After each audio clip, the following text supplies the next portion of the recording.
నేను ఒక సంవత్సరానికి ఒక ఎన్నికలకి రావట్లేదు. నేను పిఠాపురం ఇది నేను గుండెల్లో పెట్టుకోవడానికి వచ్చాను. ఈ నియోజకవర్గాన్ని పారిపోవట్లేదు.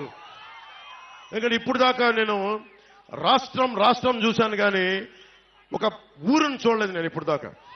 ఆ నియోజకవర్గం శ్రీపాద శ్రీవల్లభుడు వెలిసింది, బషీర్ పాప దర్గా ఉన్నది ఆ నేల, ఆంధ్ర బాప్టిస్ట్ చర్చ్ ఉన్న నేల, కుక్కుటేశ్వరుడు వెలిసిన నేల, రామాలయం ఉన్న నేల, రామేశ్వరుడు ఉన్న నేల, ఈ దేవాలయాలు ఉన్న నేల.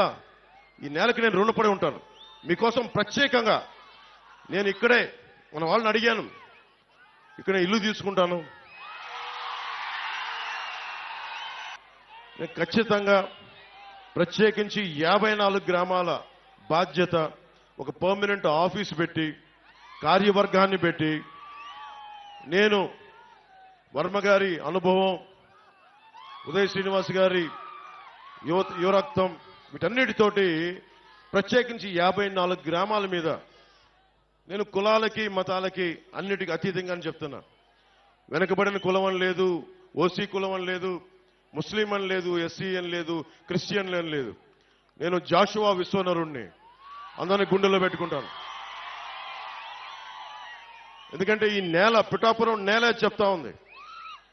ఒక ఆంధ్ర బాప్టిస్ట్ చర్చి 1905లో ఉన్నప్పటి నుంచి వెలిసింది. ఇక్కడ పెట్టారు. ఇక్కడ అలాగే బషీర్ పాపమ్మ దర్గా ఉన్న వెలిసింది. ఇది దాదాపు 5 దశాబ్దాల నుంచి ఆ పీఠం ఇక్కడ ఉంది.